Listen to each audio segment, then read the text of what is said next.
Blog Talk Radio. The Chamo Afurakani Afuraitkaitnit Neye AKANFO NANASOM Da Medinde Odwirafo Kwesi Nehem Ptah Akhan Aakhuamuman Amaruka Atifi Mu Odwirafo Odwiramain Mu. Greetings to all Afurakani Afuraitkaitnit people, many African Black people. Today is AKANFO NANASOM Day, ancient, authentic Akhan Ancestral Religion Day. My name is Odwirafo Kwesi Nehem Ptah Akhan. Odwirafo of the Aakhuamuman Nation in North America within Odwiraman, the purified nation Afurakani Afuraitkaitnit people in the Western Hemisphere. Yet I say we thank you for tuning in to the broadcast once again. We did have to change the time. We had to push it back because of scheduling a half an hour. So yet I say for your patience with regard to that. We are opening up the chat room right now. So if you have a question or a comment on the phone line, you hit the number 1 so that we can see that your hand is raised. If you have a question or a comment in the chat room, you must log in as a user in the chat room in order to interact. If you don't have a username, you can sign up for one quickly in Blog Talk so you can interact in the chat room. For the individuals who are new to the broadcast, we have 3 broadcasts on a weekly basis. We have AKANFO NANASOM, ancient, authentic Akhan Ancestral Religion, on Monday nights, dealing specifically with the Akhan expression of Ancestral Religion. And we'll get into that Tuesday night, Benada, Abinada. We have Ojira, which means purification, and we deal with Afurakani, Afuraitkaitnit, Ancestral Religion in general, not just the Akhan expression, but wherever we exist in the world as Afurakani, Afuraitkaitnit people on the continent, or wherever we have migrated or were forced to migrate anywhere in the world, we carry our ancestral religious practices in our blood circles with us. So we deal with how we manifest these ancestral religious practices through our blood circles and how they impact every aspect of our lives. In essence, Afurakani, Afuraitkaitnit, or African Ancestral Religion, which is Nanasom, the term that we use for that ancestral religion in general, in essence is the ritual incorporation of divine law and the ritual restoration of divine balance. That means through ritual we incorporate those things, objects, deeds, and entities we need to incorporate in order to harmonize our thoughts, intentions, and actions with divine order. And through ritual, we reject those things, objects, deeds, and entities we need to reject in order to restore balance to our thoughts, intentions, and actions, and therefore realign ourselves with divine order.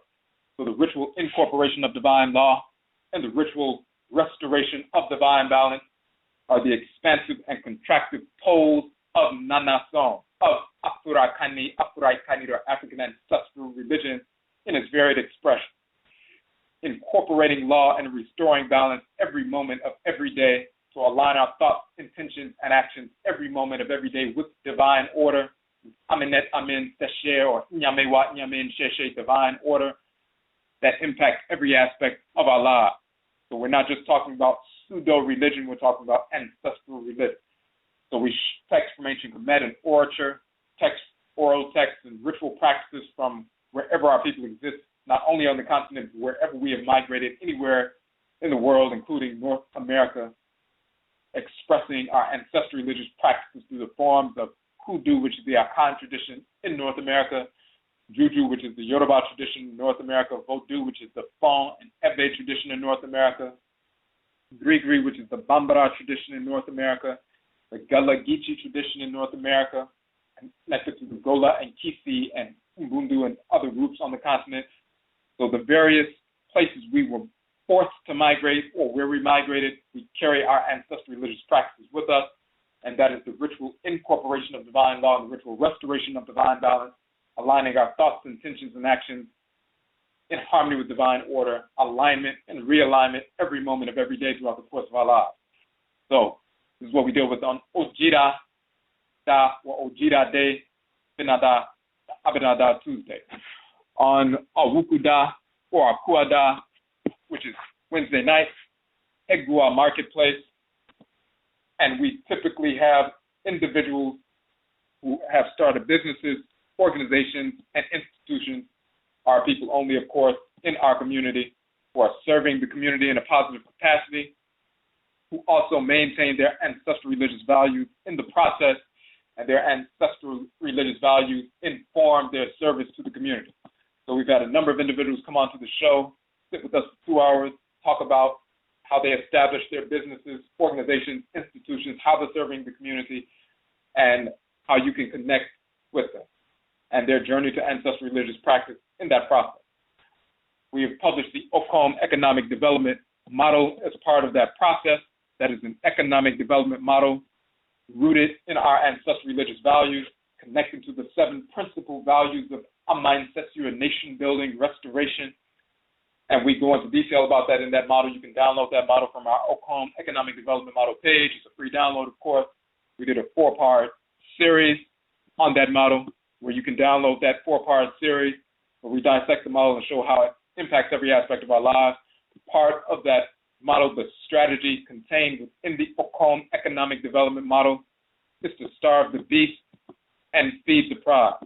That means we make an assessment on a weekly basis to determine what funds we would have potentially wasted with the whites in our offspring, and then we starve the beast and feed the pride.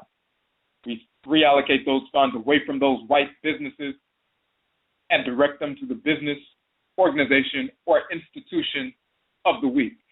We are targeting one Afuraitkaitnit business, organization, or institution per week for 52 weeks. We started that process last February. So when you look on the OKOM Economic Development Model page, you will see that we have a list of the various businesses, organizations, and institutions who have come onto the show to sit with us. You will see the links to their website so that you can support them. You will see the links to their interviews where they sat with us for 2 hours, and you can download the links and listen to the interviews and so forth and listen to what they had to share with the community. We target one business, organization, or institution per week for optimal capital infusion. So when we starve the beast and feed the pride, this is what we're dealing with. When you have one, you take the $10 you would have wasted at one particular business, Starbucks or CVS or whatever it is, throughout the course of the week, and you starve that white beast and feed the pride, reallocate those funds from that white business to the business, organization, or institution of the week, then that's a transfer of capital from the whites in our spring to our enemies, to our people. A $10 transfer of capital. When 1,000 of our people engage that process because they are starving the beast and feeding the pride, then that is a $10,000 infusion of capital into a specific business in the course of 1 week. And when you have a $10,000 infusion of capital directly from the community into your coffers in the course of 1 week, then you can expand your products and services to the Black community. Serve them with those products as well as those services that they would have received from the white businesses.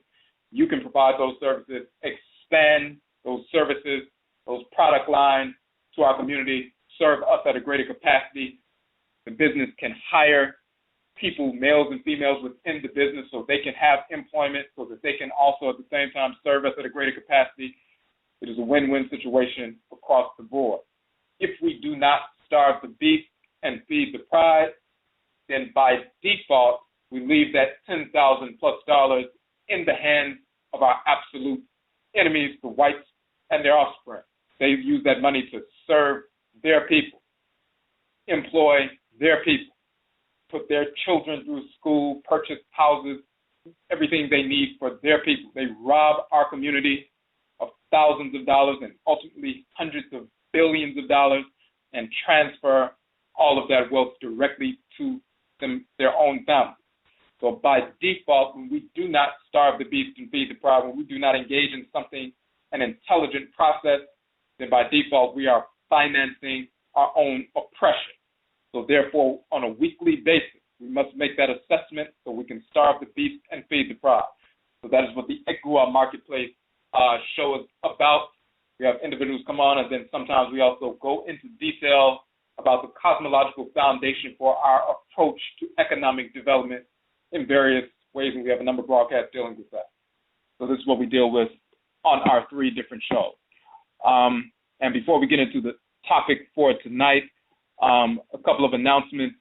On March 20th, we have our AKYISAN Afurakani Afuraitkaitnit African Ancestral Religious Reversion Conference.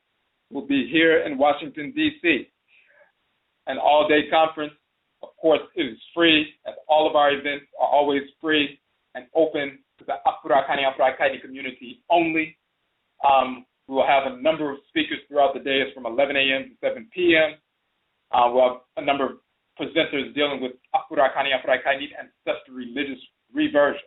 When we're talking about reversion, we're not talking about conversion. When you engage in pseudo-religious conversion, you're trying to transform someone into something. When we deal with reversion, we're reverting back to our original pristine state, our ancestrally inherited tradition, spirit genetically inherited, transcarnationally inherited, meaning through successive incarnations. We receive and carry our ancestral religious practices in our blood circles generation after generation. So we're talking about ancestral religious reversion, returning to who we truly are. So we will have presentations. We'll be presenting on the Akhan tradition, AKANFO NANASOM, ancient authentic Akhan ancestral religion. We'll have individuals talking about the Yoruba tradition. We have one of the Vodou queens from Louisiana talking about Louisiana Vodou from an authentic perspective. Prior to the immigration of Haitians in the so-called 19th century into Louisiana, Vodou was already there, carried in the blood circles of our people who have been forced into that region during the enslavement era. They utilized Vodou to wage war and free themselves and so forth. That from that perspective. The same is true when we talk about hoodoo, which is the Akhan tradition in North America. We've written our book, Hoodoo People, talking about proving that hoodoo and talking about the Akhan tradition coming from Undu, which means root work and medicine and conjure and so forth in the Akhan language, as well as the language of ancient Kanat, Nubia.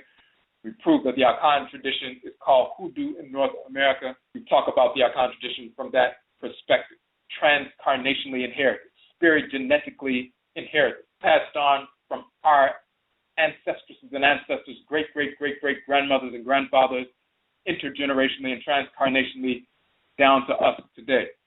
We do not lose a culture when we were separated from the continent, when you have spirit communication, Nkong, and spirit possession, Akon. You can access the Abosom, Orisha Vodou. You can access the Nananom, Nsamanfo, the Egungun Kuvito, and you have access to every aspect of your culture. So this is what we're talking about. So we'll have a number of different presenters. When you go to the AKYISAN page on the website, you will see that information, and we're constantly updating the information until we get all of the presenters in place. We have about 4 right now. We have a couple more that we're going to add on. So see the flyer. You can download the flyer, see the information also about the AKYISAN book. We'll be publishing a book for the conference. We'll be giving away that free book for free to everyone who comes to the conference. So not only is the conference free, but you will receive a book, the AKYISAN Journal, which will have articles on ancestral religion, ancestral religious reversion, holistic health from an Afurakani Afuraitkaitnit perspective and so forth, a number of different things. But at the same time, in the back of the book, there will be a directory of businesses, organizations, and institutions in the community. If you would like to place an ad in that book, all of the information is on the AKYISAN page. It will be a full-size, 8.5 by 11 magazine-sized book, full color. We have 1/4 page ads, half-page ads, and full-page ads. So your business, your organization, your institution, your study group, or if you just want to place a personal ad and so forth just to support the work that we are doing or give a message to the Afurakani Afuraitkaitnit community, whatever you like to present, send those JPEG files in. All of the information is on the AKYISAN page. It is very similar to our Hoodoo Mind, Hoodoo Nation Festival that we had in October, which is an annual festival. We produced a Hoodoo Mind journal, Hoodoo Nation Festival journal. We gave that book away to everyone who came to the event back in October. It had articles on Hoodoo from an authentic perspective, but then we also had the business directory, businesses, organizations, and institutions, people placed ads and so forth, that was given away, of course, to everyone who came to the event, but we also have the softcover version available people can purchase, but the ebook version is on our website for free, so we've had over nearly 1.5 million hits on our website over the past 12 months, so if you place an ad, it will be seen by millions of people. And we'll be doing the same thing with the AKYISAN journal. So you'll see all of that information on the AKYISAN page. And we just put the link in the chat room. All right. So just want to pull up a couple of links right quick so we can post them in the chat room so we get started. And again, for the people who came in, if you have a question or a comment, you'll hit the number 1 on the phone line so that we can see that your hand is raised. And if you're in the chat room, you must log in as a user in order to interact in the chat room. Okay, so tonight's topic of abstinence, ritual celibacy, and cyclical fasting for self-regulation. So we're talking about AKANFO NANASOM, ancient, authentic Akhan ancestral religion. The Akhan people originally come from ancient Kana, which is a title of ancient Nubia, Sudan. Khan means first, foremost, from the beginning. Khan also means to count, to calculate, or reckon in the Akhan language of the tree language. When you look in the language of ancient Kemet and Kanat, the Medutu, the so-called hieroglyphs, you'll find that Khan means first, foremost, from the beginning. Khan also means to count, to calculate, or to reckon, because we're talking about the same language, the same people. The land itself is called Kanat, or the Kanit land. People call the Kanat people or Kanit people, Kanitu, and so forth. When we migrated west from that region after the invasion and the fall of ancient Kemet, we migrated west to reestablish the Kanat Empire, the ancient Nubian Empire, later called the Ghana Empire, Empire of Ghana, a couple of thousand years ago. About 1,000 years after that, there were Muslim invasions. We saw the neighborhood deteriorating, brainwashed Negroes allying with Arabs. We saw the neighborhood going down. So some of our people migrated from that region further south towards the savannah and the transition zone into the forest belt, into the regions of what is today's Côte d'Ivoire, Ivory Coast, and the Republic of Ghana. And we reestablished Akana civilization once again in the so-called forest belt and savannah region. And about a few hundred years after that, then some of our people were taken from that region, forced into enslavement during the Musuo Kesie, the Great Perversity, the enslavement era, into North Central South America, the Caribbean, and Europe. And this is how Akhan people were forced into these regions. So there are millions of black people in North Central South America, the Caribbean, and Europe who are actually Akhan people by nature, transcarnation, spirit genetic, through successive incarnation. People who lived as Akhan people in previous lifetimes, their descendants or they themselves were forced into enslavement. They died waging war against the whites and their offspring and so forth. They became ancestresses and ancestors. And generation after generation after generation, they saw their descendants on earth growing up in America and so forth. And at some point, generations later, they were drawn into the womb of one of their descendants a couple of hundred years later, or 150 years later and so forth, and are born and raised in this day and time. This is the return of these Akhan ancestresses and ancestors growing up in this region. And once they begin to learn about their ancestral culture, they're naturally drawn to it because they know this is the culture they used to live and be a part of, the language they used, clothes they used to wear and so forth, the names of the divinities and so forth. The same is true of every Afurakani, Afuraitkaitnit group. Every one of us in the Western Hemisphere is descendant spirit genetically. We used to, from one of those groups, we used to live as part of those groups on the continent. Through enslavement and through reincarnation, we have returned. So we're engaged in ancestral religious reversion. returning back. And this is what AKYISAN is about. Echi, back, sign, return. Returning back or engaging in reversion. So, this is what AKANFO NANASOM is dealing with authentic ancestral religion.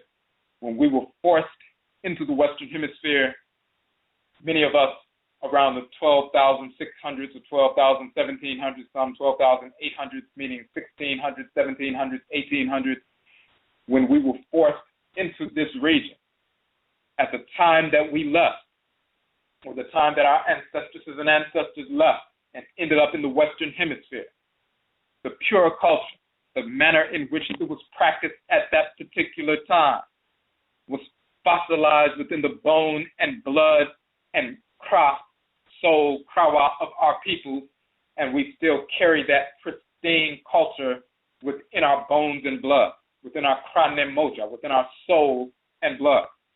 So as we grow and develop now, we're naturally inclined towards the purified perspective and expression of the culture as we brought it here.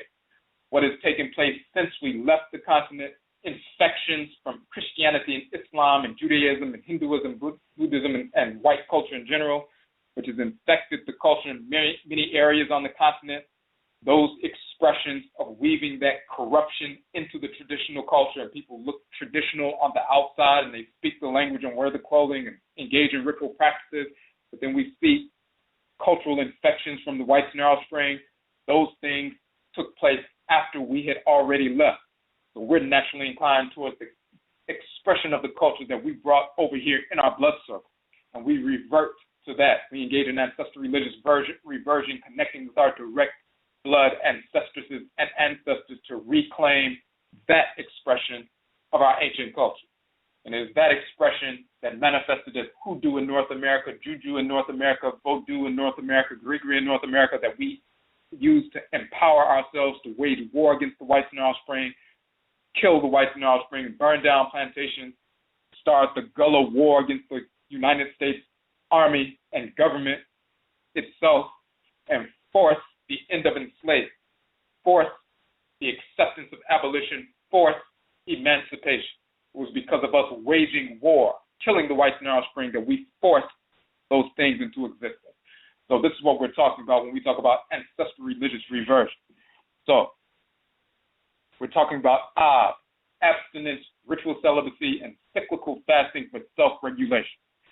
So we say we're going to address the function of which is the heart and will, in relation to cessation, purification. The spiritual or the spiritual heart is the spiritual organ through which we equilibrate our life force, critically important with regard to regulating our sex drive and hunger drive so that we are not overcome by lust and greed, the negative effects of which can manifest not only physically but in all areas of life. It is critical that we engage this process. Now, we did a broadcast dealing with the and the hati, the heart and lung complex, and the equilibrating the life force energy. We want to focus in specifically with regard to a means by which we can regulate that life force energy, equilibrate that life force energy on a consistent basis. In one of our publications, we talk about the two major physical drives for our survival are the hunger drive, which is the survival of the entity, and the sex drive, the survival of the group, species over time. Those two drives are key. Now, get into some information. The reason we talk about it as Ab in ancient Kemet, of course, the term Abba, or Ab in ancient Kemet means heart. But the term for the heart, you'll find that in the Akhan language, Ebba means bosom, but it also means heart.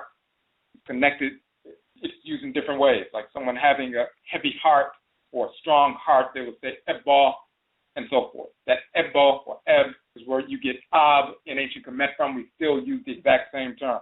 It's like the term Aro means mouth in Akhan. Aro means mouth in the language of ancient Kemet. Eni means eye in Akhan, your eyes. Eni means eye in ancient Kemet. So, and of course there are thousands of words because that are identical. multi-layered meanings because we speak the same language.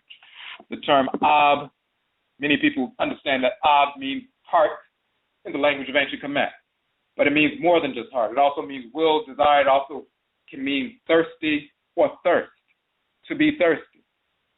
It can also mean to dance, but it also has another meaning, something pure or holy, Ab, but Ab also means to cease, to stop, cessation. Then we go over, and there are other expressions of that same meaning.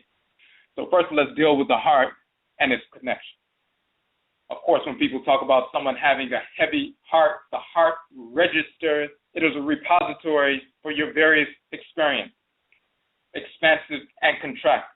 Those experiences that are harmonious, those experiences that are disordered, they are registered within the heart. Look at the Ab, the physical Ab first, and then we'll look at the spiritual Ab, the spiritual heart, dealing with the regulation of the flow of energy. Look at the physical heart first. When we talk about the physical heart, if you look at the structure of the heart, the circulatory system, the blood leaving the heart through the left ventricle. Once it leaves the heart through the left ventricle, it's sent out to circulate throughout the body, carrying nutrients to the various cells within the body, organs and organ systems, but also carrying oxygen, and inside the oxygen is the life force energy, power animated by the Ba and the Ba'et, the divine living energy of the Creator and Creatress, Ra and Ra'et. The Ba, your divine living energy circulating throughout your body, the physical seat of that manifestation is the oxygen within the blood, the oxygenated blood, the fire within the blood. Inside that oxygen is the Ba, the divine living radiant energy of Ra and Ra'et. So the male energy, the Ba, the female energy, the Ba'et. Nature Kemet, they'll show the human-headed bird as the Ba, that life force energy, and they also show a bowl of incense burning, dealing with fire, that divine living fire energy coming from Ra and Ra'et, the Creator and Creatress, flying or circulating throughout your system. So that's what the Ba is. That's what's going on. So the life force energy is being carried in the bloodstream, enlivening the cells and so forth, sent out through the left ventricle of the heart, circulating throughout the entire body. The nutrients carried by the blood that came from the food and so forth, but also the oxygen and therefore the life force energy nourishing and firing up the system. Once the blood has taken on some of the waste and the toxins and so forth, it comes through the right side of the heart. It gets into the right atrium of the heart, that oxygen deficient blood now. And then it goes into the right ventricle of the heart. And it goes from the right ventricle into the lungs. And the lungs take in the air and burn up the impurities and oxygenate the blood once again, fire it up, give it life and vitality and so forth, breathing in that connection. And then once it's fired up, then it's that fired up oxygenated blood is sent into the left atrium of the heart, and then that contracts and sends it to the left ventricle, and through the left ventricle, the newly oxygenated, fired up blood is sent out through the left side of the heart. So that is very key, because when you look in ancient Kemet and you look at our orientation directionally, we look at, of course, south as the front, the beginning, the head, and north as the bottom, as behind. When you face south, and south is the front, and you gain your bearing from the front, of course, the whites and offspring simply flipped the map over and decided to put Europe north and made Europe at the top. So Europe, of course, is north of Afuraitkaitnit, but they decided that north was going to be the top and south was going to be the bottom, so they simply rearranged and turned the map upside down. When you have a circle, what is up and what is down? We always gained our bearings looking south. The whites and offspring wanted to gain their bearings looking north because they wanted Europe to be on top, psychologically, to make Europe superior. Totally arbitrary and a political ploy, a psychological ploy to make it appear that Europe is superior. They simply turned the map around. But we can prove, of course, that we gained our bearings by looking south at the front. The word for south, also resu, one of the definitions for res or resh, is the symbol of the head, the top of the body.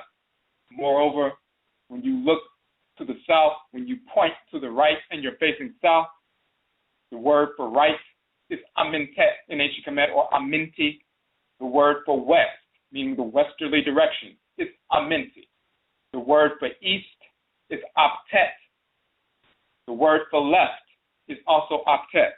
The only way that the direction left can also be, and the direction right can also be west, is if you're facing south.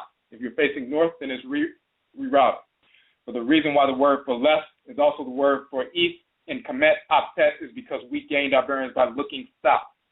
The reason why the word right is also the word for west is because we gained our bearings by looking south. And the reason why the symbol, the medut of the head is for resu or resh, meaning top or head, because that's the headland, the southland, the frontland, the topland, the land of the beginning, the land of our ancestresses and ancestors, the land from which we came into being and migrated north to establish Kemet from ancient Kanat, from Nubia. And Kanat, Khan meaning first, foremost, from the beginning, as we said earlier.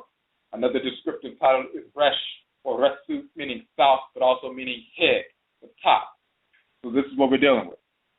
So when you take that into consideration, then that means the sun rises in the east, which is the aptet, which is the left, in the west, which is the amit, the west. In the same fashion, the heart releases the oxygenated, fired up blood from the left ventricle, the east ventricle, and it rises up. That means that solar energy that's carried within the oxygen rises up out of the left or the east of the heart to go and enliven all of the cells in the body. When the sun begins to set, it becomes deoxygenated, and its light is beginning to diminish. That means it's going into the amit, the west. And of course, the right atrium of the heart and right ventricle is in the amit, or the western part of the heart, the right part of the heart, the right ventricle, the aminti ventricle, and atrium and ventricle, and so forth. So it rises in the aptet, the east, the left, and it sets in the amit, the right side. It's the same connection. So to give a direct quote of that, 1 second, we want to pull up this text.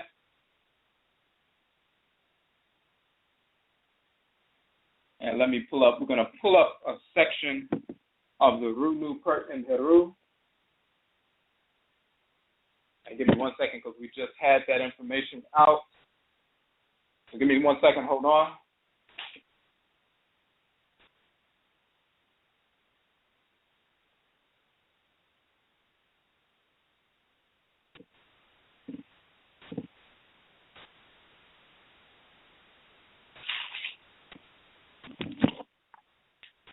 All right, and as we're pulling that up, if you have a question or a comment on the phone line, hit the number 1, and in the chat room, of course, you must log in as a user to interact in the chat room. So if you look in the Sheftu of Ani, the Papyrus of Ani, the very first so-called section or so-called chapter called the Torah, the adoration or worship of Ra, when he rises in the eastern heaven. Of course, we did our broadcast, Torah being the origin of the term Torah of the so-called 5 books of the Bible that comes from this title of the section of the Pert and Heru called Torah. We went into detail about that. It says the adoration of Ra, the Torah, when he rises in the horizon eastern of heaven. And this is what Ani says. He says, Anchihrakua Anechhara, homage to you who has come in the form of Kepra, the creator of divinity. You rise and you shine, making bright your mother. Talking about Nut, the Nut or night sky. He brightens the sky when he's operating through the Atan, through the sun. He rises and shines in the east, making bright his mother. crowned as king of the Ntoru to the divinity.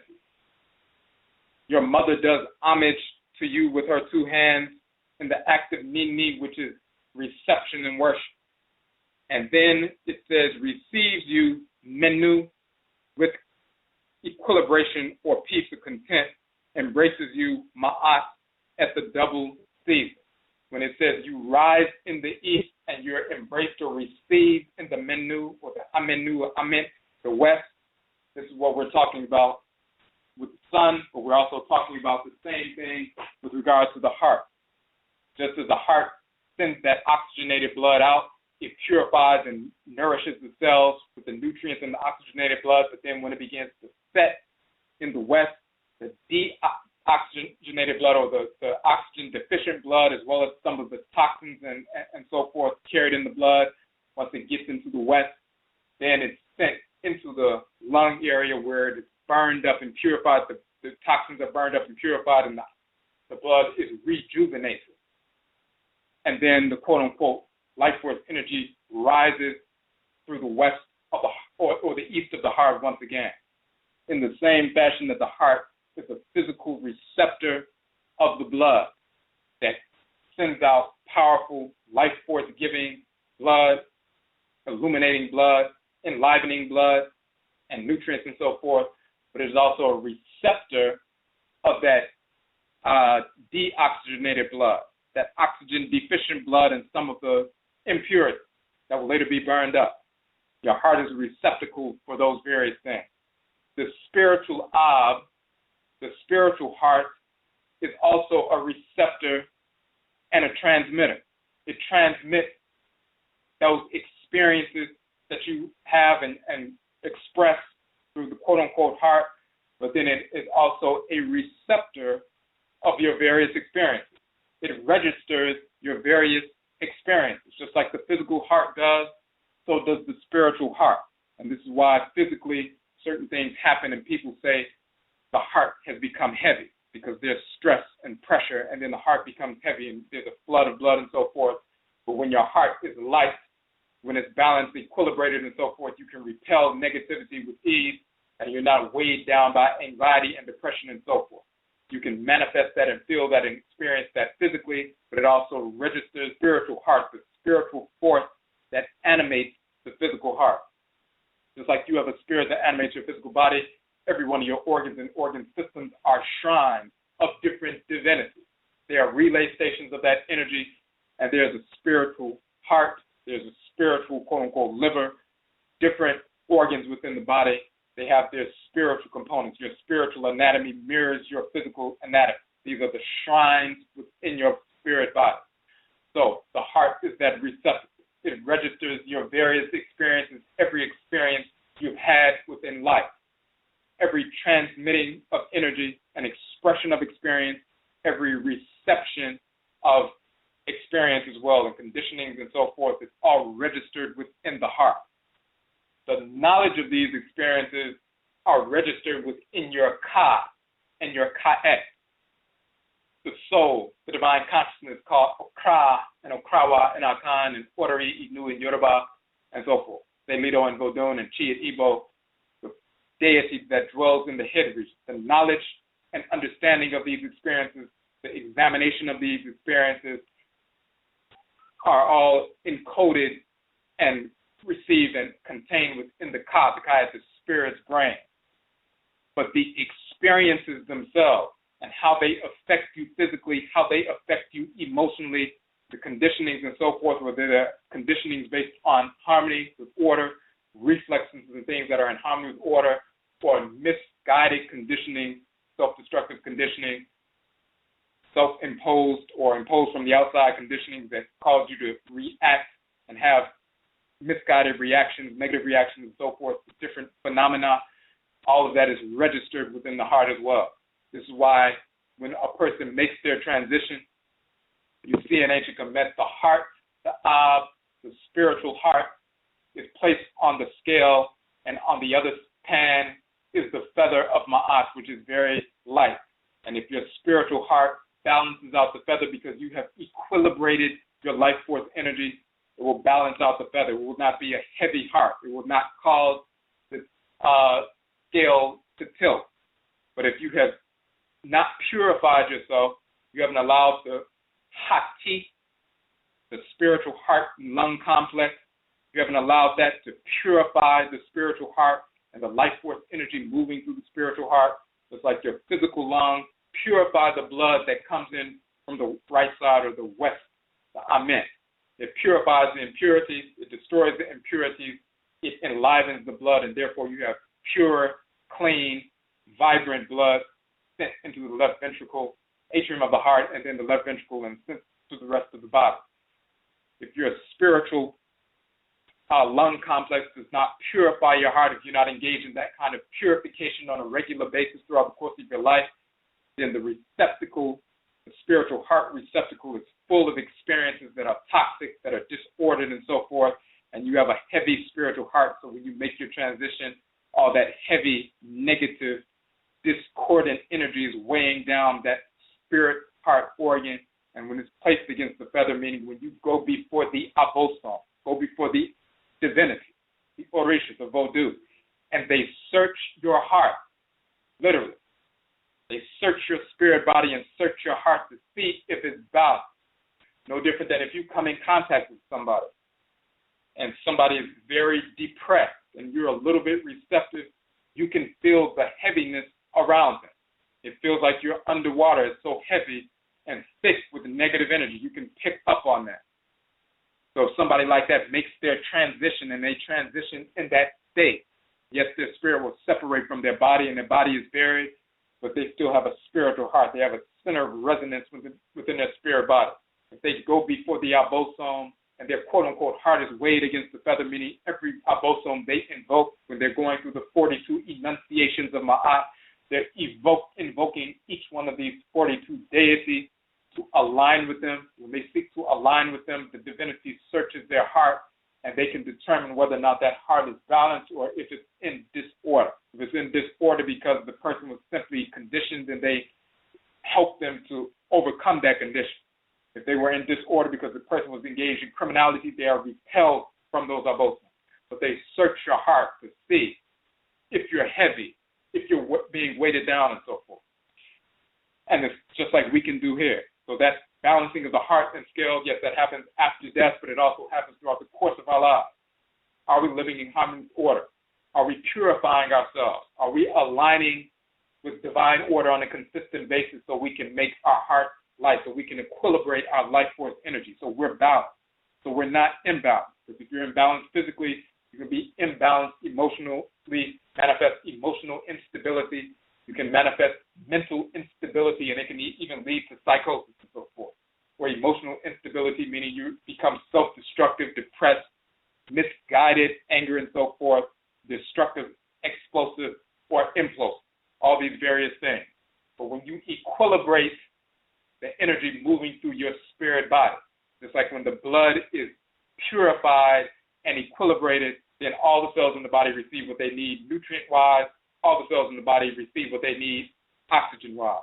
But if you're not taking care of your physical health, then you won't receive the nutrients and your health will begin to deteriorate. If you don't take care of your spiritual body and you don't have an equilibrated heart because you're not purifying yourself on a regular basis, then you'll engage in self-destructive behavior. You'll manifest self-destructive behavior, which will manifest as emotional instability. Not balance, but instability. Not equilibration, but disequilibration. So this is what we're dealing with. So the key here is that we want to deal with that cosmological foundation. And when we talk about the major drives of our lives, the hunger drive is a major drive. Of course, that determines whether or not you're going to live day to day. You have to take in food in order to fuel yourself and move forward. So that's critical to your existence day to day. The sex drive is critical to your existence over time. The reproduction of the family blood circle, bringing ancestresses and ancestors back into the world. You want to bring ancestresses and ancestors back into the world, number one, in a culture that you cultivated within your family so that they can return into a culture and be raised in a culture that's a harmonious culture, so they won't come back into the world misguided and engaged in self-destructive activity. You want to give them a physical body that's, of course, a melanin-dominant body. We do not engage in interracialism, that is sexual deviance, that's perversity, no different than child molestation or dissexuality. Interracial coupling is no different than that kind of sexual deviance. You want a melanin-dominant body for that spirit to take up residence in. You want a purified melanin-dominant body where there's not a great deal of disorder and so forth. And the way you create that purified body, not only taking care of your physical health, you and your spouse, but your spiritual health, emotional stability, mental stability, spiritual equilibration, so they can return in a balanced environment, in an equilibrated environment. So when you engage in sexual activity, procreative activity, not only are you creating the physical vessel for that ancestral spirit to return to, but you're also creating an environment, a balanced environment, so that interaction between the male and female, sometimes it is procreative, dealing with procreative activity. The times that you're engaged in sexual activity, which when it is not dealing with procreation, is still generating an environment, an energetic environment that establishes balance. So you can be receptive to your ancestresses and ancestors on an energetic level, and when one of them comes through, then you have established that equilibrated environment. And even after that, after the end of the menstrual cycle and so forth, with women, and you're still married and you still engage that process, it is a gateway to the spirit realm. Just like ritual song is a cool gateway to the spirit realm. People sing at a certain pitch and so forth, go into the trance state and go into the Adai state and can communicate with the ancestors and ancestors. Ritual dance is a fiery gateway to the spirit realm.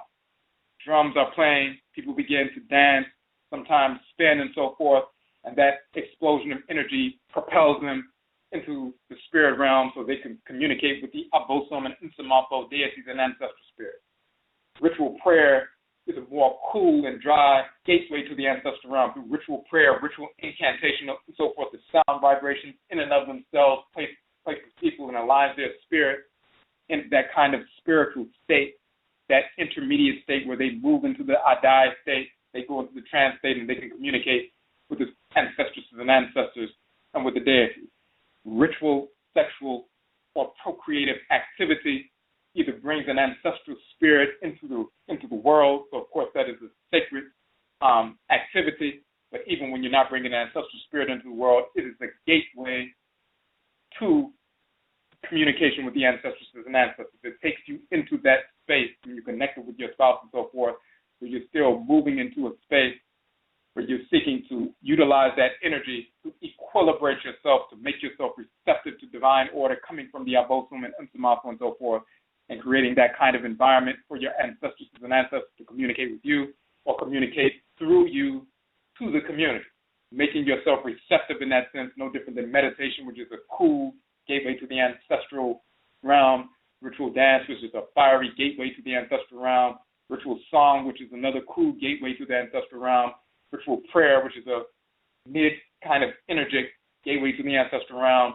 ritual sexual activity, another fiery gateway to the ancestral realm, various gateways that we utilize in different capacities and so forth. These are ways that we communicate with the Abosom, with the Nsamafo, receive their energy, incorporate that energy, incorporate their guidance, incorporate their direction, equilibrate ourselves, and then once we finish that ritual practice, then we're equilibrated, we're balanced, we're receptive to divine order, and then we can transmit what we have learned to our people, to our community, to our posterity, and so forth. So when we're talking about ritual procreative activity, this is what we're dealing with. Now, equilibrating that life force energy. The sex drive is dealing with that, and then, of course, the hunger drive, dealing with the survival of the species, of the entity, day by day, the sex drive, the survival of the entity over time, intergenerationally, transcarnationally, meaning bringing ancestresses and ancestors back. Those are the two major drives of life, short-term and long-term, and so forth.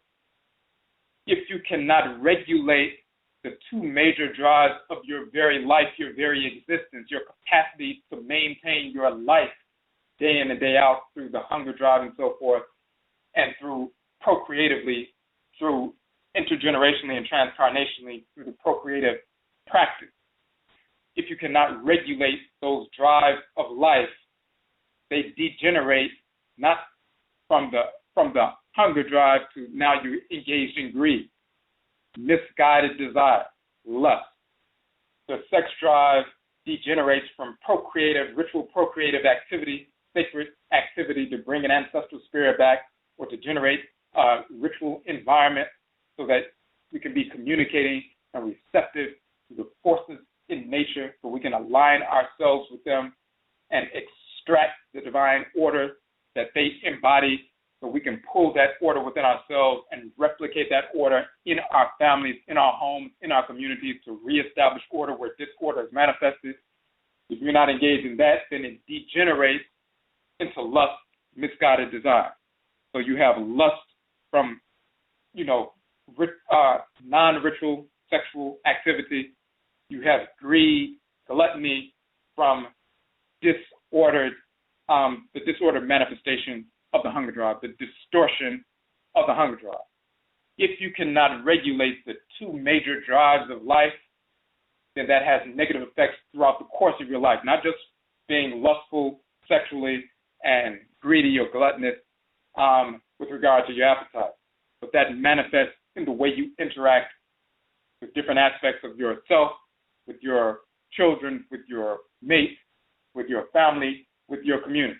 You engage in disorder. Instead of taking in the things that you need to bring about equilibration within yourself and with the community, you start to seek to consume things that you do not need and consume whatever you can. You become greedy and so forth. Greed for materialism, greed for power, and a number of different things. The same thing with regard to lust. You're seeking to satisfy misguided desires, not natural desires, but misguided desires. If it's hot outside, it's 100 degrees outside, and you're sweating, you have a natural desire for some cool water to replenish yourself.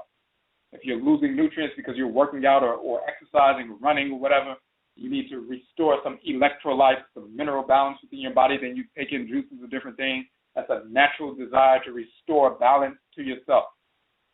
But then when you are watching foolishness on YouTube and whatever, and there's a great deal of pornographic imagery and all kinds of nonsense, then it overstimulates. Someone becomes lustful, self-destructive, and they seek to consume whatever's in front of them because they've been programmed in a negative fashion. And then that spills out into different aspects of life.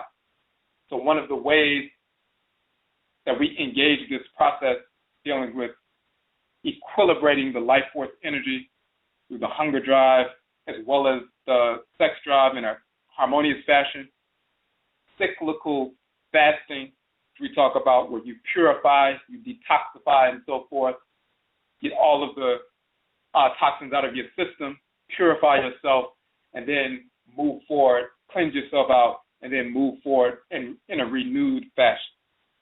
Ritual celibacy.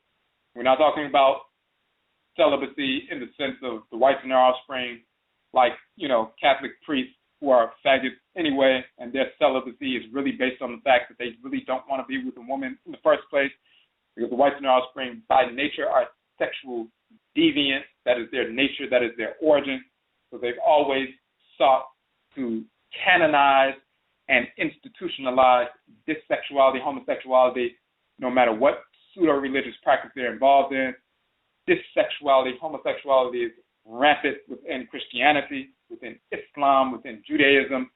That is its foundation, manifest through their culture of ancient Greece and Rome and the Vandals and the Gauls and everything else. This is the nature of the whites and offspring, sexual deviance, sexual perversity. So we're not talking about what they call celibacy because that's just a cover for the fact that they really don't want to be with a woman, or the nuns and so forth don't want to be with men. That's always been a part of their perverse culture. and then they do that for the rest of their lives. Then secretly in the monasteries and so forth, they're screwing each other, and sometimes it comes out, it's exposed and all this other nonsense. What we're talking about is ritual celibacy. People recognizing at certain periods it's time to take control and learn self-regulation. It's very important to recognize the cycle for males as well as females. There's a cycle, just like the unfolding of the season. You have the hot part of the year, you have the cool part of the year. When you look at the solar cycles and so forth, there are hot parts of that solar cycle every month, and we're talking about the 13 constellations. And when you talk about the astronomical zodiac, there are 13 constellations that cross the ecliptic, not just 12, as you will see in the tropical and sidereal zodiacs, which are misinformed. The actual astronomical zodiac, there are 13 constellations, and all of them are not 30 days.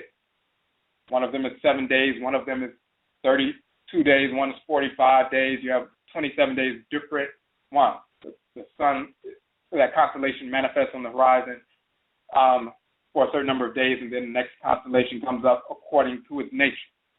So, but you will find that as well as the lunar cycle, the 29.5-day lunar cycle, that is connected with the development of the sperm cycle within the male, and of course, the development of the ovum, the menstrual cycle of the female, and so forth. When you go through these different cycles, you'll notice there's a rhythm, just like there's a circadian rhythm within the body on a daily basis. When you study chronobiology and the circadian rhythms of the body, you'll find there's a connection in the monthly cycle, whether it's an astronomical month or a lunar month, and there's a hot part of that cycle. For example, the lunar 29.5-day cycle, there's a hot part of that cycle and a cool part of that cycle. So when you begin to recognize what those cycles are, you begin to recognize and be able to regulate and live in harmony with those cycles. You begin to realize that you're not just having explosions of lust and so forth, but there's a regulatory order to the manifestation of desire, arousal, extroverted awareness and energy, and then introverted awareness and contemplative, energy, cool energy, internalized energy, and so forth.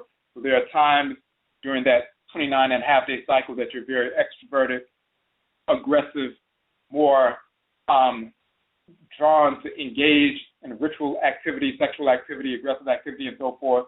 Then there's a half of that cycle you're more cool, introverted, internal, contemplative, and seek to engage in that kind of internal spiritual work.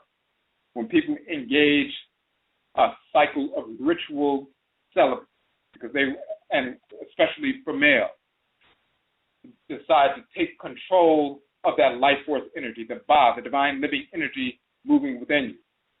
If you set aside a time period, you set aside a time period of a full solar cycle, a full 1-year cycle, ritual celibacy.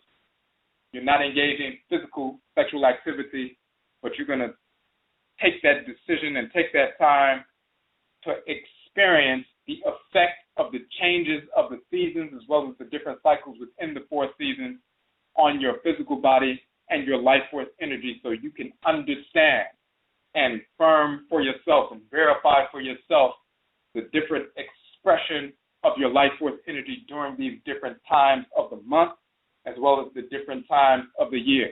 When you go through that kind of cycle, whether you do a whole solar cycle or you do one particular season and so forth, you will be able to, even if you do 1 month, but then you advance to that, if you take at least one solar cycle at some point, you will be able to confirm and verify yourself the expansion and contraction of energy connected with the solar cycle as well as the lunar cycle, and you will begin to equilibrate that cycle, equilibrate that life force energy. You no longer are controlled by lust. You're no longer controlled by greed, misguided desire with regard to the sex drive, misguided desire with regard to the hunger drive. We must be able to equilibrate these basic drives. If you can't even control what you put in your mouth, how do you expect to administer the affairs of a nation, administer the affairs of establishment, of business, of school, some kind of endeavor. We're talking about, as we talked about in the previous broadcast, ancestral moral reversion. We are reverting back to our ancestral foundation of morality, which is rooted in Ma'a and Ma'at, the male and female forces of divine law and balance. Ma'a, the male deity, Ma'at, the female divinity. We're talking about the equilibration of expansive and contractive energy. If you can't control your own palate, can't control your own taste buds, you don't deserve to have the responsibility of regulating order within an institution in society, in our society, the Afurakani, Afuraitkaitnit society, OKRAA, the purified nation. The whites and their offspring, of course, will say, well, you're just being human. If you fall into lust or you fall into promiscuity, you fall into lust for food and greed and materialism, all that's just being a human being. That should not negate all of the great work that someone did for 30 years if they fall into some lust for a few moments. Actually, it should and does negate everything that you've done. You deserve to lose everything that you've done because you're being nothing more than a foolish child, and you need to be made an example of. So you've done some work in the community for 25 years. You get controlled by lust in the course of a day or a couple of days, running after someone 1/3 of your age and so forth, like a degenerate, like a pervert. Yes, you should lose all respect from the entire community. You deserve to lose all of that. And when we're rooted in our ancestral culture, we cut those kind of individuals off. We withdraw all of the accolades, all of the praise, all of the support, withdraw it all, and make an example of them so that other people coming up, whether they're young men, young women, and they see that kind of example made, then they have to understand why would the entire community totally shun, withdraw all of their support from this individual because they fell into some disorder, into some lust, some misguided desire. Because we take that seriously in our culture. Whites and their offspring are spirits of disorder. They always seek to make excuses for degeneracy, for perversity, for idiocy, for self-destructive behavior, for criminality. That's their culture. That has nothing to do with our culture. We are children of the Abosom, the Orishas of Vodou. That means we are children of the forces in nature that regulate divine order, the embodiments of order. So when we live in harmony with who we are, the divinity that governs our head region, that means we're aligning ourselves, every thought, intention, and action with divine order. If we make mistakes, we realign ourselves with order through ritual.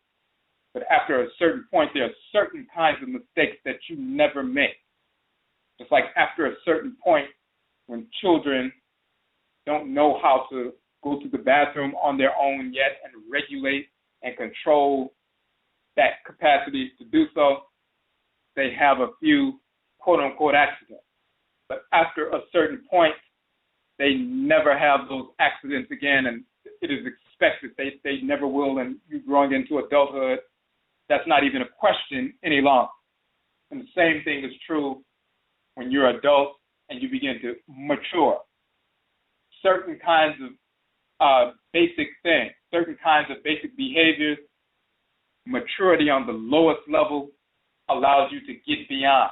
You no longer fall into that kind of self-destructive behavior. It is recognized that it is easy to overcome these things.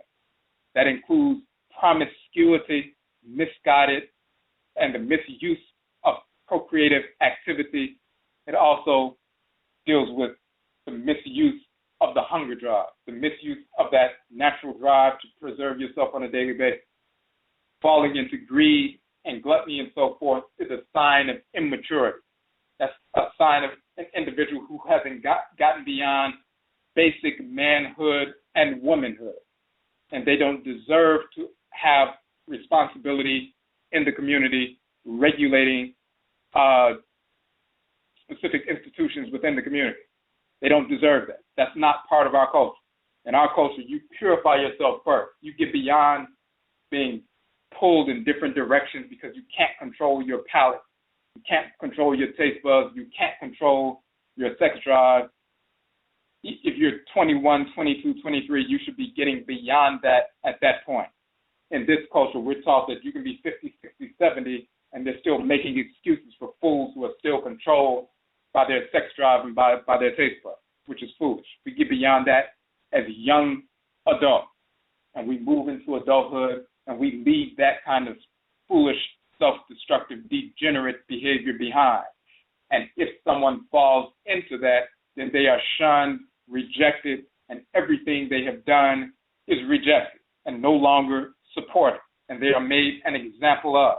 And when people coming up see that, young people coming up see that, they recognize this must be very, very serious. It must be something serious about the wielding of the sexual energy, the procreative energy. You're using the same life force energy that created the universe. You're given a portion of that by Ra and Ra'et. It is your ba embodied within your spirit body, and that is to be used for procreative activity and to create that environment so that you can propel yourself to connect with the abosom energetically, the forces in nature and the ancestors to bring wisdom into the community, wisdom into yourself, and incorporate that and then bring that through your behavior to the community. This is a sacred obligation.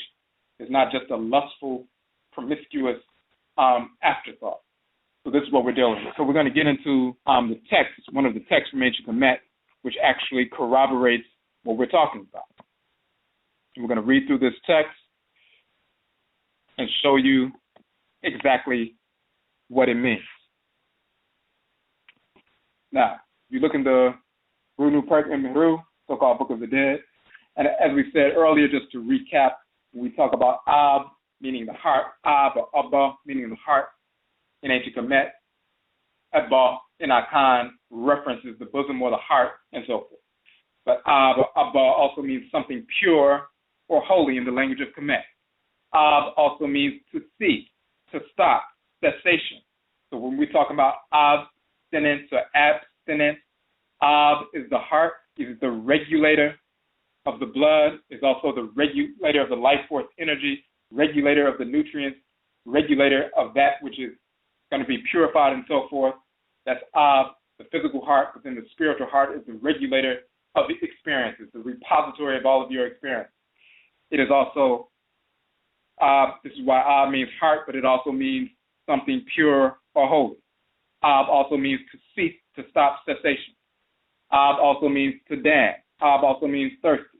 Of course, Ab meaning heart, Ab meaning thirsty. Of course, the heart drinks, quote unquote, the blood, takes that blood in, that purified blood, and then it sends it throughout the entire body.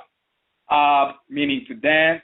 In Ancient Kemet, of course, that is cosmologically related as well, because the heart is not only Ab, heart, Ab, thirsty, because it pulls in the blood, which also means it pulls in the life force energy that is within the blood so it can send it to all parts of the body. But how does it send it to all parts of the body? The way that it sends it to all parts of the body is by pumping. So there's a rhythm to the heart. It's constantly pumping or expanding and contracting, meaning it's Ab. It means to dance, expansion and contraction in a rhythmic fashion. So Ab meaning heart, Ab meaning thirsty, Ab meaning to dance, that rhythmic palpitation, that dancing movement, that pulsation. Ab also meaning to cease, to stop, cessation, because it expands and then it contracts. The heart stops and starts, and so forth. Something pure or holy, cease, stop, cessation. Now, then there's also another version of the way it's spelled, Ab or Abit, meaning to cease, to stop. Also, instead of just AB, but AAB or AABET, Ab, Abit, to cease, to finish, just like Ab meaning to cease, to stop, cessation. Abit meaning the same thing, there's another variation, but Abit also means desire, to wish for, desire. Ab, for the heart, also AB means desire. It means the heart, the will, the desire, and so forth. Ab, in this other spelling, AAB or AABI, Ab or Abi also means to wish, desire. It also means to cease, to finish. And Abi, as we showed earlier, Ab, Abit, or Abet, Abtet also meaning left also meaning the east. So the same term we're talking about. Ab is the heart. Ab means will or desire, because that will is within the heart. Ab meaning thirsty, it draws in or desires or drinks the blood and so forth. And Ab meaning to dance, that rhythmic palpitation, the pumping which sends the blood out and so forth. Ab also means to purify. When it takes in that deoxygenated blood, then it gets purified through the heart-lung complex so it can be sent out again. Ab meaning to stop, cessation. So all of these things are cosmologically related. All these different definitions of Ab, cosmologically related. This is when we talk about abstinence or abstinence, ritual celibacy. We're talking about purification, cessation, to stop so that you can purify.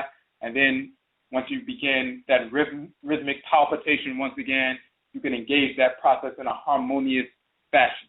You can regulate your heart. You can regulate the palpitation of the heart. You can regulate the palpitation or the release of energy of the spiritual heart so that you're not weighted down by depression, weighted down by anxiety, weighted down by misguided desire or lust, but your heart is light because it's equilibrated, it's balanced. It's only receiving that pure blood and sending out that pure blood. And when certain blood is denatured, then it purifies that denatured blood, energizes that denatured blood so it can be back into the system so it can send pure, clean, oxygenated, powerful, invigorated blood throughout the system. We do the same thing with the spiritual heart. And it begins with the two drives of life.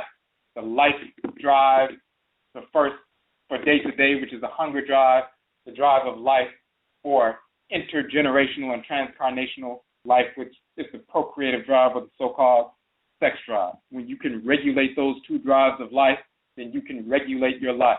If you can't regulate those two drives of life, then it spills over into the various aspects of life, and it leads to all kinds of degeneracy.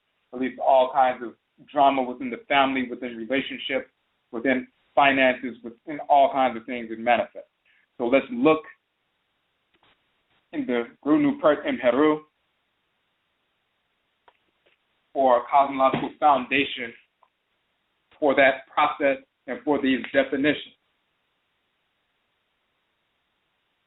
If you look in chapter 26, Papyrus of Ani,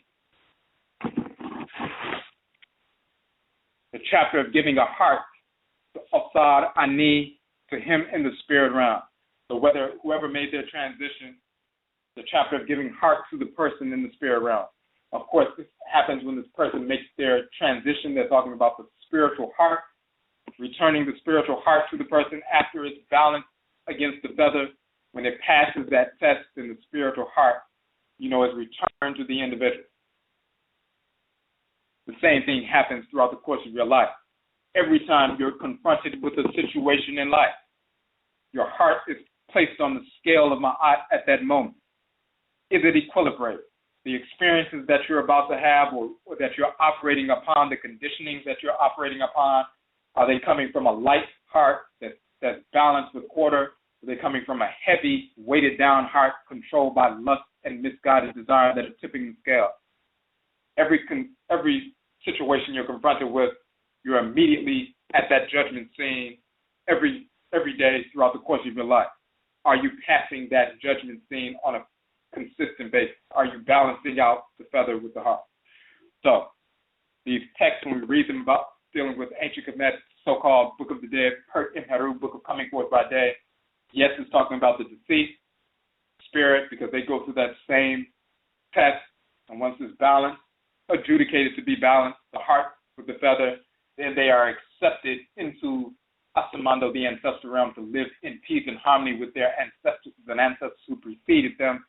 If they have been adjudicated to not be in harmony with order and lived a life of debauchery and disorder with a heavy heart and so forth, lust and misguided desire and greed and gluttony and so forth, and malice, then they're repelled from the ancestral realm and they become one of these earthbound spirits that are hanging around the place where they died, place where they were murdered, hanging around the house that they used to live in, constantly trying to harass people, suffering in the ancestral realm, generation after generation, and then those kind of suffering spirits end up reincarnating into a womb space, into one of their descendants, into a situation where they have a family member, one or more, that are on the same level, lower level spiritually as they are. They're raised up in an insecure environment because they were drawn into an insecure environment. They weren't drawn to one of the family lines, blood circles, where the people had some semblance of morality and balance and order, but drawn to people on the same negative frequency as they are. And then they grow up as children in an insecure environment, susceptible to all kinds of negativity and so forth, and they have a harder time getting back to who they need to be. And when we see people suffering like that, sometimes that is the reason. We want to take care of that ahead of time.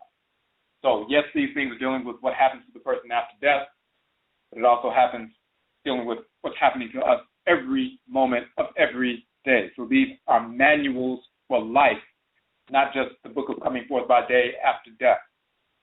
And they are simply expressions of the way we live our culture.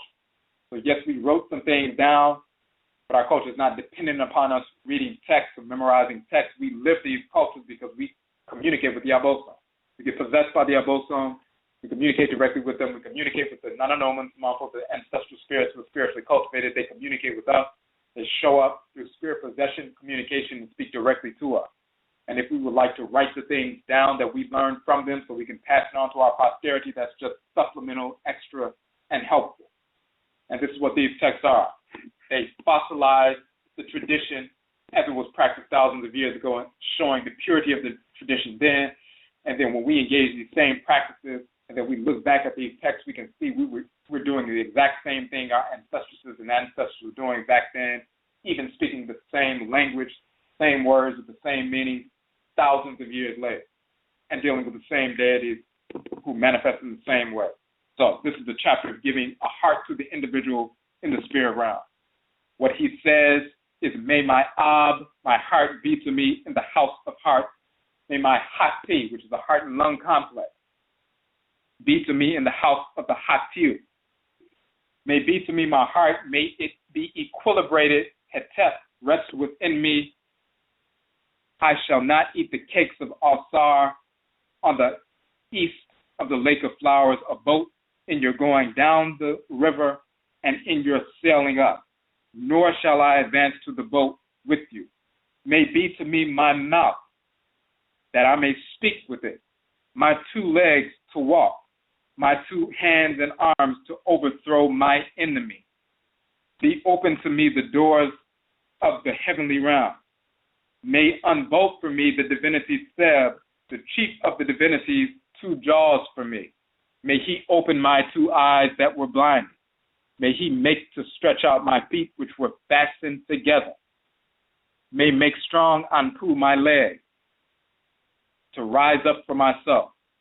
Make me to rise, Sekhmet, the divinity, that I may be in the heavenly realm, being done what I command in the house of the Ka of Ptah.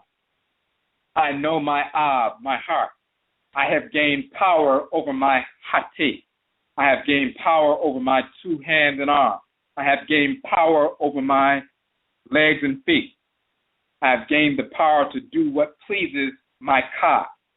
Not shall be imprisoned my Ba, my divine living energy.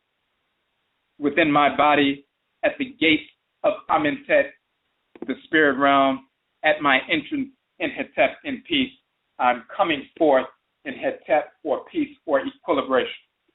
So he's saying after the balancing of the hearts on the scale, if the heart doesn't balance out, then you see the divinity Amut with the head of a crocodile and the body of a hippopotamus. She consumes the heart. The person loses their heart, and they become an aimless, earthbound, wayward spirit hanging out and suffering all kinds of experiences in the spirit realm, and then drawn into a negative incarnation and growing up in a negative situation until hopefully somebody who has culture in place can help them reorient themselves. But that's what will happen if the heart is consumed and so forth. What he's saying is, I have passed the test, the balancing of the heart against the feather. May my heart be given back to me firmly rooted within me. And once my heart is firmly rooted within me, may my mouth be given to me so I can speak. And once I can speak and my mouth is given back to me, talking about the opening of the mouth ritual, as we say in Akhan culture, Ano Ye Abosom. The mouth is a divinity. And we also say, Asim Ye Eduru. The words are medicine. The mouth itself is an abosom, an arusha of Vodou. The releasing of those sound waves, sound vibrations through the mouth when you're speaking words of divine power, rooted in divine order, animated by your own ka, your kayat, then the sound vibrations can move matter, affect the movement of matter. Just like sound vibrations when someone sings can break a glass and so forth, that's an unseen power having influence over an inanimate object. But the sound vibrations powered and animated by the abosom and nananoman samapa, undergirded by divine order, can move people, can move the spirit of people. People speak with authority, and thousands and even millions of people are stimulated to stand up and act and move based on the speech coming from the mouth of someone who is ma'at keru, and ma'at keru, true of word, true of voice. So the mouth is the divinity. It has the capacity to release those sound vibrations that stimulate the spirit of our people to action, to move. So he says, may my mouth be given to me, may I speak with it, my two legs to walk, my two hands and arms to overthrow my enemy.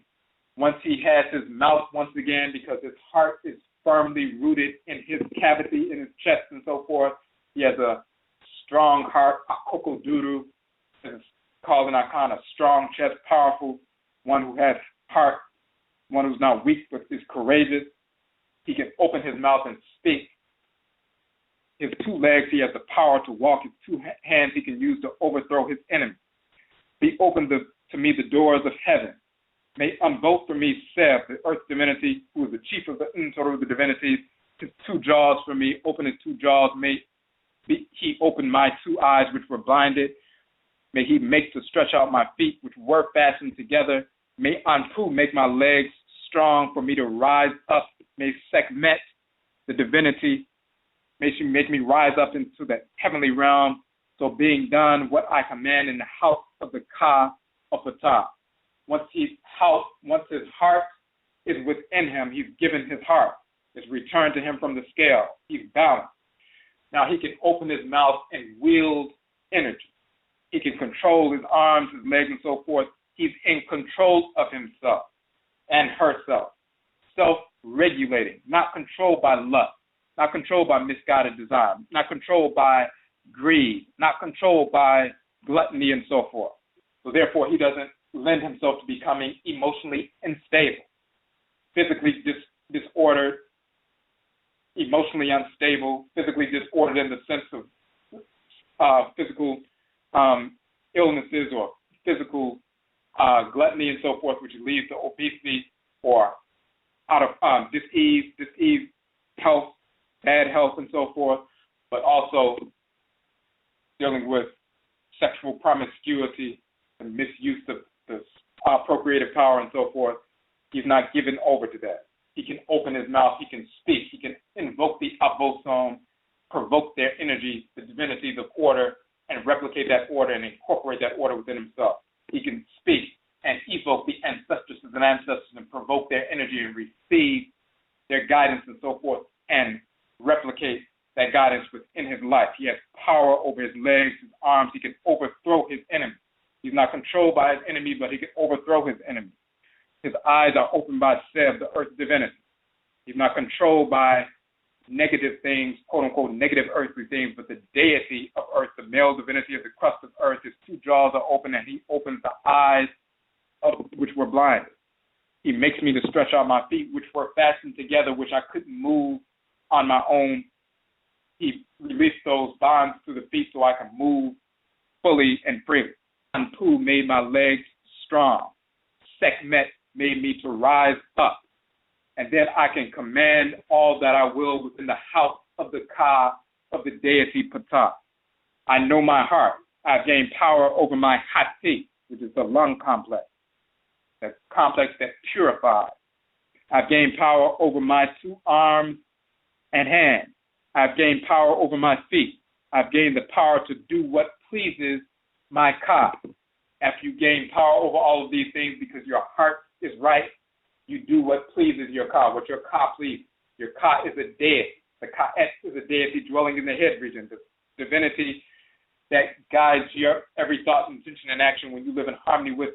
And when you don't live in harmony with the ka-et, then it's pulling you in one direction in your head, that force in your head, that head divinity, and you're going in the other direction. You create disorder within your life. But when you gain power over your heart, open your mouth, wield that energy, you have power over your hands and legs, and you're strong and powerful. You rise up. You can overthrow your enemy. You're not controlled by lust, misguided desire, malice, and so forth. Regulation over yourself.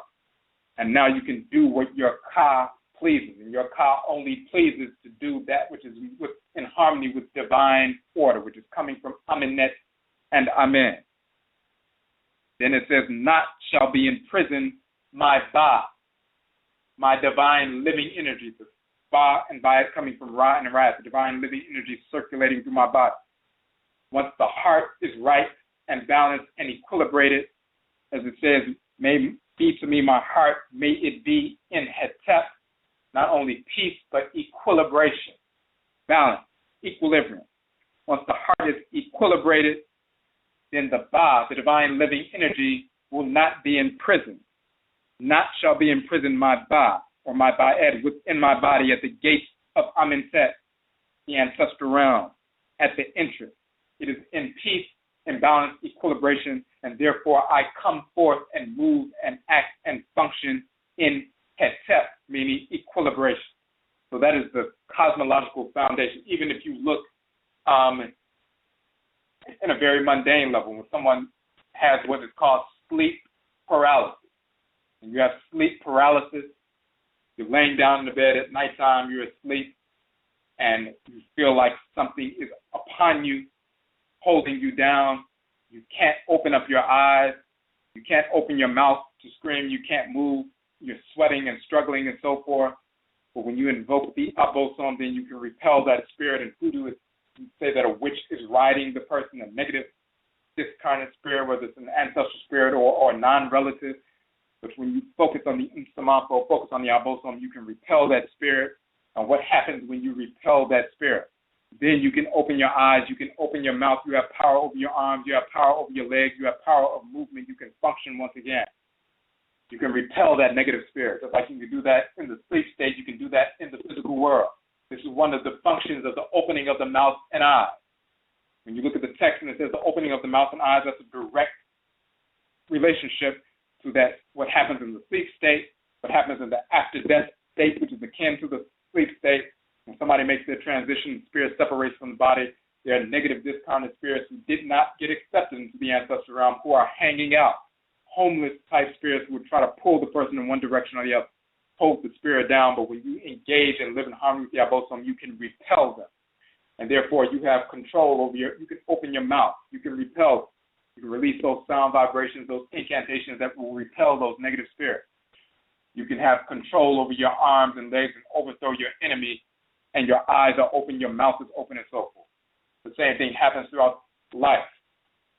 If you're controlled by lust, controlled by promiscuity, controlled by pornography, all kinds of nonsense, controlled by the lust for food and greed and gluttony and so forth, your very drive for life that is animated by your ba, your divine living energy, that little portion of the creator and creatress's, the ba, that becomes imprisoned if you're controlled by lust.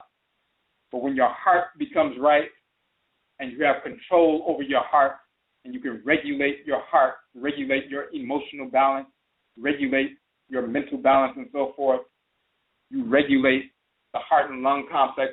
Therefore, you can purify that blood and purify that life force energy. And then it says, not shall be in prison my ba, my divine living energy. Now I can circulate freely throughout my physical body and my spirit body, and I can function in a harmonious fashion. I don't become disjointed. I don't become cut off. I don't become given over to lust, malice, misguided desire, self-destructive behavior that filters out and affects my family, my children, my mate, my community, and so forth. The very drive of life, the hunger drive and the sex drive animated by the divine living energy of Ra and Ra'at, the very drive of life is freed, is not imprisoned when your heart is equilibrated. When we talk about ritual celibacy, once again, we're talking about engaging that process, going to the shrines of the Abosom and Nsamanfo that you have in your home, going through that process so you can experience the different shifts of energy throughout a whole solar cycle and recognize and record as a repository within your spiritual heart the different effects that the life force energy and its changes has upon your life force energy, your body. You can understand what's taking place. And you can prove to yourself and verify for yourself that you're not controlled by that. Meaning, some fools will say, well, I have to have sex. I can't go a week without it, or a day without it, or a month without it. I'll explode. I could not control myself. I had to do this. That's an absolute lie. You have absolute control over yourself. Then you start making decisions based on what is my Ka'et directing me to do, as opposed to what is my lust, misguided desire, conditioning directing me to do. You don't follow misguided desire, foolish conditioning. What is your Ka directing you to do? What is the information that's been posited and sanctioned and saved, quote unquote, like a computer saved within your heart, your spiritual heart? What are those positive conditionings rooted in divine order that have been registered within your heart? What are they directing you to do? What are they showing you to do? You follow that. And the same thing with regard to the hunger drive and so forth. So that's what we're dealing with that ritual celibacy, taking a specific time out, the heart, purification, cessation, or purification, so you can recognize and verify and experience and register those experiences in the And once they're registered in the then you can roll and operate off of those positive conditioned experiences rooted in divine order. The same thing is true with regard to food. People feel like they're controlled by food. And of course, the whites and offspring put all kinds of drugs in food that are addictive and everything else. So you detoxify from that. You go through a period of cyclical fasting, cyclical or cessation, so you can purify yourself, so your heart takes in and registers positive experiences rooted in your interaction with nature in a harmonious fashion, in a cyclical fashion. So you go through that detoxifying period. You may take 1 day a week at first. You may, at certain times of the year, during the equinoxes, whether it's the spring equinox, the equilibrating part of the year, or the autumn, Atimet equinox, the other equilibrating point of the year, you may go through that process at that time, or a longer process, a 7-day fasting process, depending on what your needs are. But you go through that process of equilibration.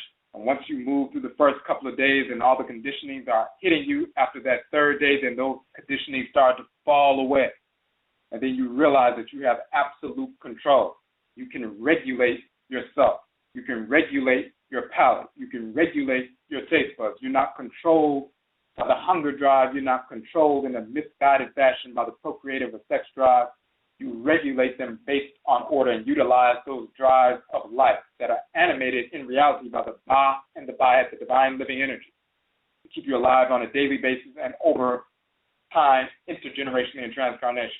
But they're regulated by that divine living energy within you, connected to the energy of the Abosom in creation. And you have those natural desires based on order that you align with, and you repel misguided desires, repel foolishness, and so forth. When you can regulate yourself through these practices of ritual celibacy, cyclical fasting, then you cancel out these self-destructive, immature, lustful, malicious, greed-based, gluttonous-based activities, desires, mindsets, desires for unnecessary control, influence, power, and everything else. So this is what we're dealing with. Okay, so we have a few calls on the phone line. We have some comments in the chat room. So go to the phone line. Michelle on the phone line, number 5466. You had a question or a comment? Michamo, brother. I have two questions. First one directly related to what you're talking about. It always hits me on your previous podcast how you talk about some of us are immune system cells, some of us are, play different parts in this system. And it relates to me specifically because when you talk about immune system cells, you usually use, say, for example, the immune system cell fighting off a cancerous cell. And I think about when I was younger, and suffice to say, we followed those paths. But actually, when I got older, I'm in healthcare now. And I actually, on a daily basis, invoke a boson to counsel my patients every single day. And I tell them, I say, the way I put it, I'm using this one. The way I put it is I tell them I'm being drawn to tell you certain things. And it's never failed me. So I've actually, I can relate directly to that. So that's the comment part of it. But the question becomes, do you think that a Shebre is dynamic? When you are in complete, well, not complete, because I wouldn't say that I'm 100% like that. I would never claim that. But when you have access to the facilities of your car, and you're actually dealing directly with what your Shebre is, and you're doing what you're supposed to do, I always wondered about, because I've done things in my life. I've saved people's lives, and I'm talking about before healthcare. I've been able to help brothers get out of bad situations. And I would always be like, was that the purpose of my life? And if that was the purpose of my life, what from there? Or do you think the Shebre is dynamic, and when you do one thing, you're always drawn to do something else until your time comes? What do you think about that? Well, now, if you were, and the brother's talking about this, so you have Akhan tradition, you have the terminology for the divine function to execute in creation. All of us have a specific function. So, of course, Afuraitkaitnit people only. So you have a specific function to execute in creation. So we use the example of we are cells within the great divine body of the Supreme Being. Some people, like you said, are immune system cells.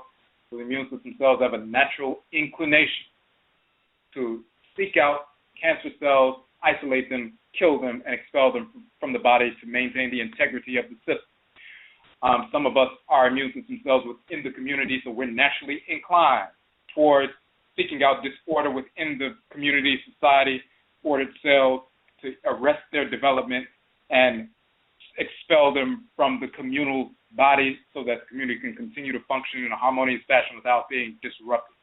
So you're going to have manifestations of that, sometimes whether it's conscious or unconscious.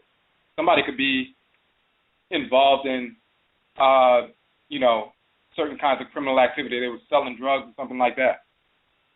But they still had that natural inclination. If somebody was being, quote-unquote, wrong, they're naturally inclined to stop them. So if somebody was trying to come and kill them, even though everybody was involved in selling drugs, but they see their brother's about to get killed, and they instinctively are drawn to eradicating that, quote-unquote, disorder, they would end up saving the person from that, that situation. So, but then at the same time, there's a contradiction because they're engaged in poisoning the community at the same time. So they're going to need to, overcome and, deal with that and stop that, engage that cessation. Of course, if you engage in that process, then you set, effects in motion based on the cause that came from you, so you're still going to receive that at some point. Because you set things in motion, it's not just things, they're also people and their spirits and ancestral spirits associated with those people that are affecting the effects that are going to come back upon you. So it's not just like, somebody did something, the universe is going to make something happen. Somebody did something, you affected someone, and you affected their ancestral spirits as well as some other discarnate spirits, and they will reconnect and be drawn magnetically to you in some fashion to affect you in some way until that quote-unquote karmic relationship has been equilibrated, because they're drawn to do that. So it's like if somebody got shot and a person recognized the person who got shot, they may not have seen that person in 10 years. As soon as they see their face one day, they immediately are drawn to that person because they shot their best friend. So that action that they affected 10 years ago, they have a magnetic draw to the person, and as soon as they see them for the first time in 10 years, they're drawn to go and bring balance to that situation, meaning they may take that person out. So when they talk about cause and effect isn't just abstract. It's happening through the agency of people, whether people are physically alive or they're discarnate spirits and so forth.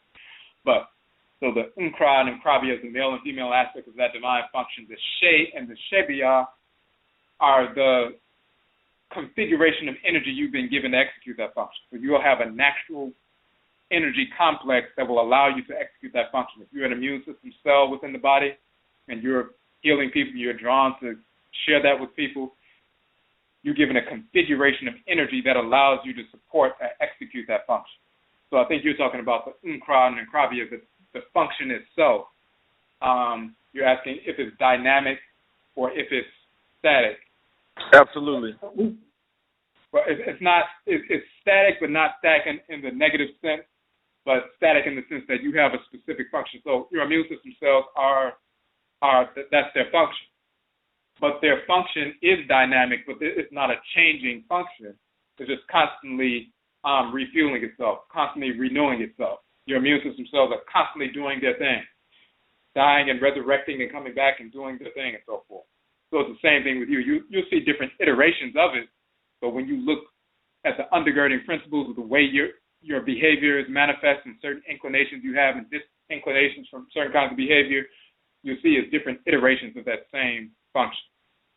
Sometimes there are certain things we don't necessarily associate with the function. We may think like an immune system cell means simply you must be waging war all the time. But sometimes it's not about, metal armaments and things like that. It's simply an admonishment.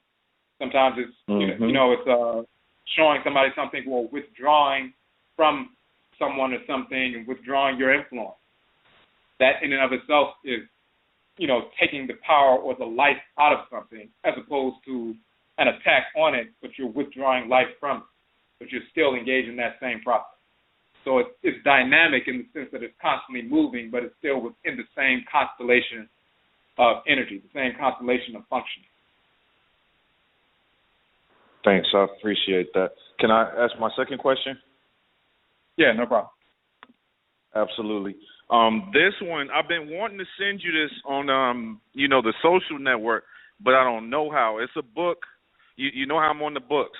And the first thing I say is I understand what you mean now. The more I study by the purified nation in the Ament, because a lot of things happened back in Africa.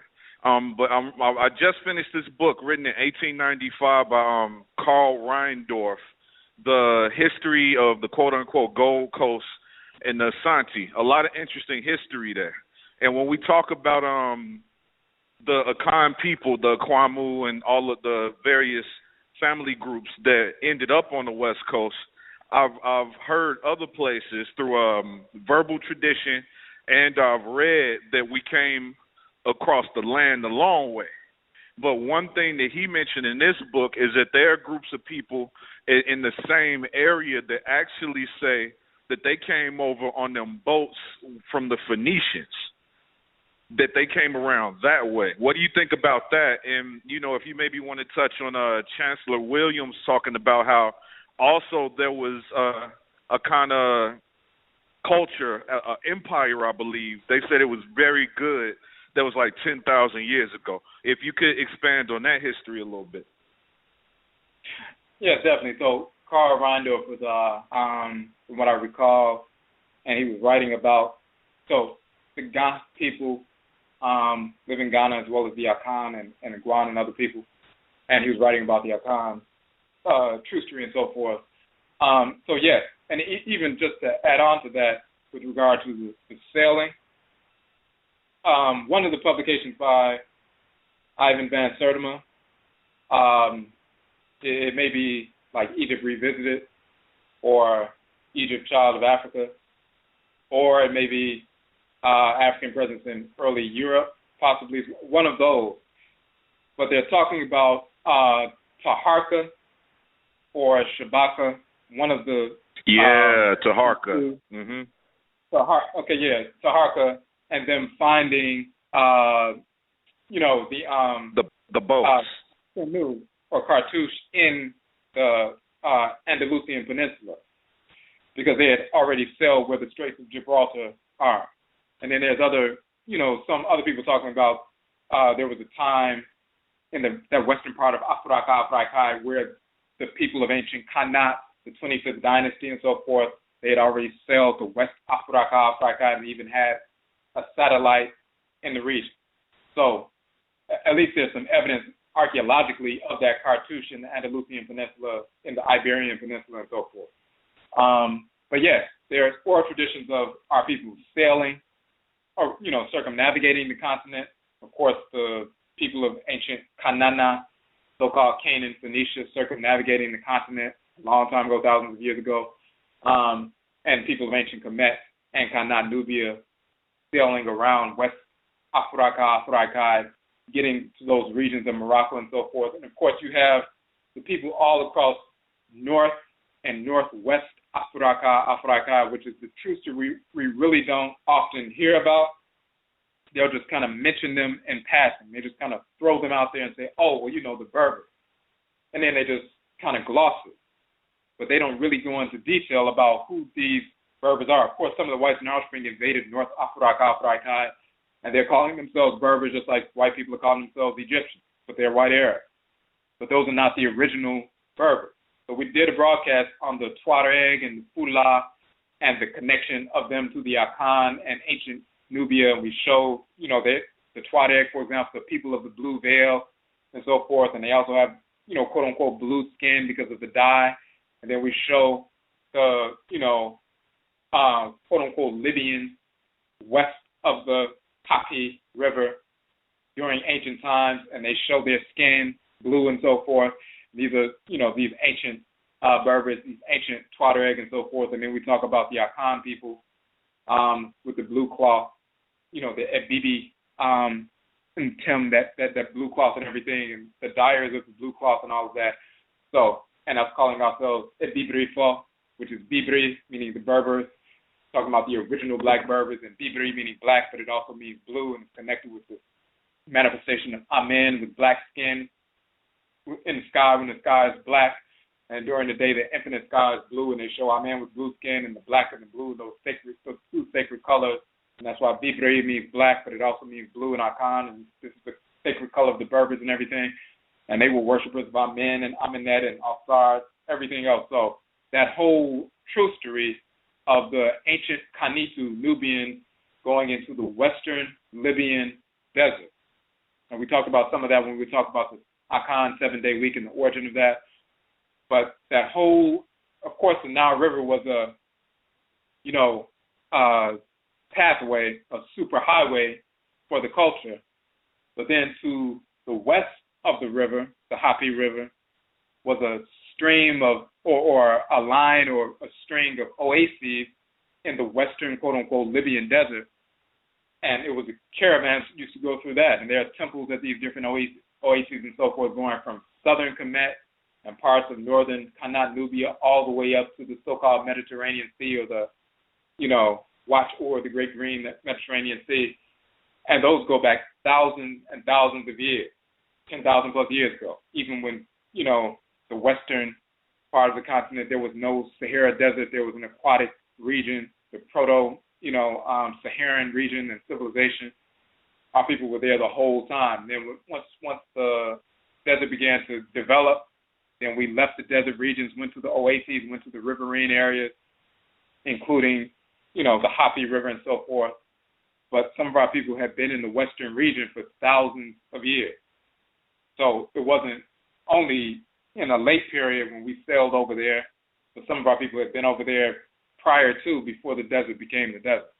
So that's the truth we want to get into some more detail about. But we touched on it on the broadcast dealing with the Berbers, the Black Berbers, and the Tuareg and the Akhan, and that one. I say, brother, yeah, that history, because I've been studying for years, and it seemed like the further you go, when you deal in time and space, that story gets real big. Oh, definitely. So we got to get into some more. We're going to get into some more of that, bringing that out, really pulling out that information, everything that was happening west of the Hapi River, going back thousands of years into Nabta Playa and everything else. It's a great deal of information people are just not touching on, because it's too, of course, the whites and offspring are not going to touch on it because it's too dangerous to just explode even further everything that they've been lying about. Yes, sir. Okay, so appreciate it, Medase. Appreciate the call. Hey, thanks. No problem. Okay. So we have, I just want to check in the chat room real quick.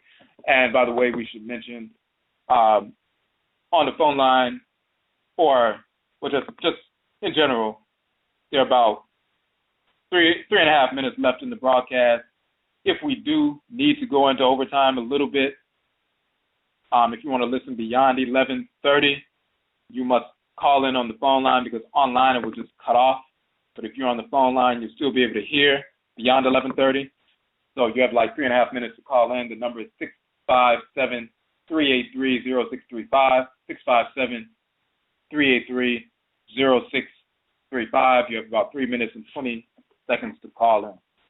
And we probably won't have to go too much further into overtime. Just want to check the chat room right quick. We saw some comments. Want to make sure we didn't miss any questions in here.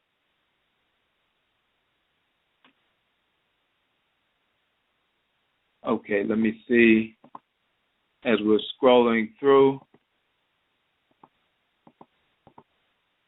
And at the same time, we also want to mention, okay, so it looks like it was mainly just comments. If for the people who came in later, the conference that we have coming up, March 20th, Washington, D.C., we're having our AKYISAN, Afurakani, Afuraitkaitnit, African Ancestral Religious Reversion Conference, March 20th, which is actually an Awusida, a Sunday, all-day conference, 11 a.m. to 7 p.m. here in Washington, D.C., free and open to Afurakani, Afuraitkaitnit people only. We'll have a number of presenters. We will also have our Egua marketplace vendors dealing with, natural products and so forth, an entire program, different presenters dealing with different aspects of ancestral religious practice. We're dealing with reversion. We're not dealing with pseudo-religious conversion, where you're transforming someone into something, but reversion is reverting back to our pristine state, our original pristine state, returning to the ancestral religious practices born of the blood circles of our people, intergenerationally, spirit genetically, transcarnationally. So when you go to the AKYISAN page on our website, you'll see the information, and you'll also see the flyer. You can download that. Keep going back to the page, because we will update the flyer as we have the next couple of speakers added on. We have about 4 speakers so far. We're going to have about 6 or 7. So continue to check the flyer, but you can still download the flyer now and share that information. We also have an AKYISAN page on Facebook. We also, when you look, if you like to support the work that we are doing, we have 17 books out. The ebook version of all of our 17 books we have made available as free downloads from the website. And then the ebook versions we do publish ourselves on our own printers in-house, in color and so forth. They range between $8 and $11. So the various broadcasts we do, we reference our books and we go into more detail about that. You can go to the publications page on our website if you would like to support the work we are doing. And any order of 10 books or more is automatically 30% off of the regular retail price of $8 to $11. So, and yet I'll say for those who have purchased some books recently and purchased books in the past, that allows us to continue to give free books away. And our presentations, when we go to different cities, we do not charge a speaker's fee, and we do not charge an admissions fee for people who come to our event. And we also give away a free book to everyone who comes to the event. We've given away over 230 books since September and over 700 over the past year and a half. So, again, if you'd like to support the work we are doing, simply go to the publications page and check out the different 17 books and order the ones you would like. All right, we're going to get on the phone line right quick. All right. On the phone line. Yes, I have a question. In regards to the cycles, can you say about women go through a menstruation cycle? You said men go through some type of cycle too, in regards to their ovum and their own sexual organs. A little confused. We could elaborate more on that. Yeah, so just like the development of the ova and then the cycle of, the ova being sent through the whole process throughout a 28-day cycle, really connected with the cycles of the moon and so forth. The sperm cells are born and they grow and they develop and they get prepared so that they can become mature, and then they can go out and impregnate the female, and we're connected to that same lunar cycle as well. And people can confirm that, and it's much easier to confirm when you engage that process of ritual celibacy for a specific period so that you can gain your bearing and learn that self-regulation so you're no longer controlled by that. You can, once you stop engaging in the practice, and then, of course, purifying yourself physically and paying attention to the shifts in energy through every lunar cycle as well as through every natural solar cycle, every solar month. You'll be able to tell and experience the expansion of energy, the expansion of that solar energy, and then the contraction of that energy as well throughout the solar cycles as well as the lunar cycles, and you'll notice a specific rhythm connected to you. And then you'll realize the expansion and contraction, or the waxing and the waning of that energy within you, is not just random. And some people feel an expression of that energy or an expression of some aroused energy and so forth, and they feel like, oh, I have to go and, engage in sexual activity right now, I'm about to explode or something like that. And that's not really what's happening. There's an expansion and contraction of energy. You can take advantage of that through exercise or some other activity to regulate that energy until you come in contact with the kind, or you deal with spiritually with your own your krawa and your insamanfo, so that you put yourself in position to connect with the woman that you really need to be with, to connect with, to marry and develop a real relationship with. You put yourself in position to connect with her, but before that happens, of course, you can regulate that energy and redistribute that expansive energy through different ritual practices, whether it's even just regular exercise or through other ritual practice, like we have our Boankwa, which is moving the body in the form of animal totems to equilibrate energy and to redirect our life force energy and so forth. It's similar to yoga, but in the real sense. And, of course, we did our book, Off the Origin of the Term Yoga, Karakasa, the Origin and Nature of the Chakra. So we go into some detail about that kind of information. But, yes, the cycles affect our physical bodies. We are on Earth. Females are on Earth. These lunar and solar cycles affect our bodies, and we go through similar cycles, the expansion and contraction of energy every solar month, every lunar month, just like females do as well. That also affects our emotional output. That also affects our mental output. So sometimes people, depending on when that energy is very expansive, they may be more outgoing and aggressive, but if they're misguided, then they'll be more argumentative. And females will recognize, wait a minute, they'll really recognize this always that time of the month for him. He's more argumentative and has an attitude and so forth during this time, and other times of the month he's more cool and laid back and receptive and more agreeable. Sometimes we'll, if we're not in harmony with order, we don't know how to regulate and equilibrate that flow of expansive and contractive energy. Laila Africa, in his book, African Holistic Health, talks about the life cycle of sperm cells and so forth, and in connection with the ova and everything else. The way to confirm that is through that process a major way to confirm that is through ritual celibacy, taking a specific cycle out so that you can learn and confirm for yourself the expansion and contraction, the ebb and flow of that energy, and how the seasons of Asasi Afua of Earth affect your physical body and spirit body, so you can engage in that self-regulation. And of course, it's connected with shrine work so that you can take that information in and equilibrate yourself so you can move forward in a mature fashion. Okay, the next question I have to ask, in regards to people that are what they consider earthbound, I mean, how many times do these energy or wayward spirits, people that have not transitioned and remain earthbound and then within time slip into a body, do they start over, or they whatever they did in recent life and they come to a new body form and somehow they transition again and they remain? I mean, how often did the cycle has to keep going to most people continue to get earthbound until they actually transition? Because there has to be somewhat of a point. If they come into a new shell in the body, that certain things should be, I'm not sure, restarted. That's one of my other questions. Only thing, I understand what you're saying. Only thing that would be restarted is when the person themselves takes control of their own life and begins to live in harmony with their divine function. If they do not engage that process, it's no different than when somebody's living on Earth.